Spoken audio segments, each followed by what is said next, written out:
On the morning of execution, the square erupted in a frenzy. Scrolls and palm fronds fluttered as a crowd estimated in the thousands surged to see the end of Marrakesh's monster.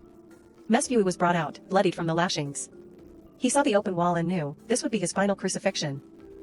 He broke free of the guards for a moment, wrestling as he begged for mercy. His pleas were lost as the jailers pinned him in place. Once he was helpless, someone scattered refuse at his feet. He was marched into the wall niche. Sound, shouting, bricks being hoisted. Chain rattles, coarse fabric. The crowd hissed and cursed him as he was forced upright. The masons climbed their ladders and began laying brick. Mesfewi's shackled form trembled, he pleaded between each jammed stone. For a final moment, a jailer offered a crust of bread and a sip of water, a brief mercy. The mason's trowels spread mortar and placed brick after brick. Gradually, his body receded from view. From behind the new wall came screams. At first the crowd laughed, then they fell quiet, listening to the cries of a man sealed in darkness. Air was thick with tension as day turned to night. For 2 harrowing days, Mesfewi screamed and begged for release. Onlookers moved closer to press their faces to the stones, shouting back obscenities whenever his hoarse voice escaped. By the 3rd day, silence fell over the throne. The agony had ended.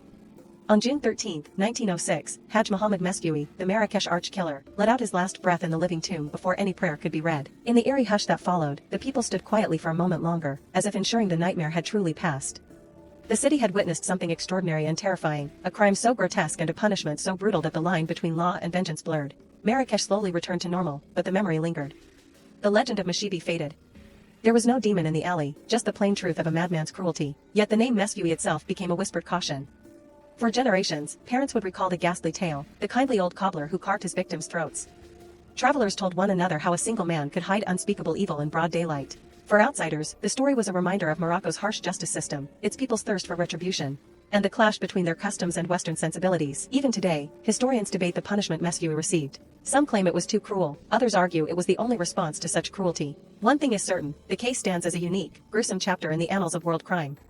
It was the height of pre-colonial Moroccan justice, meted out in full view of the bazaar. And long after the blood dried, the walled-up tomb of Hadj Mohammed Mesfewi remained a silent testament to a city that confronted its darkest fears head-on. If you found this story as chilling as we did, don't forget to subscribe to our channel. Like this video and share it with friends who appreciate the shadows of history. We've only scratched the surface of the world's obscure, dark crimes. Join us as we venture deeper into the twisted tales of true evil. Until next time, stay vigilant. The real monsters often wear human faces.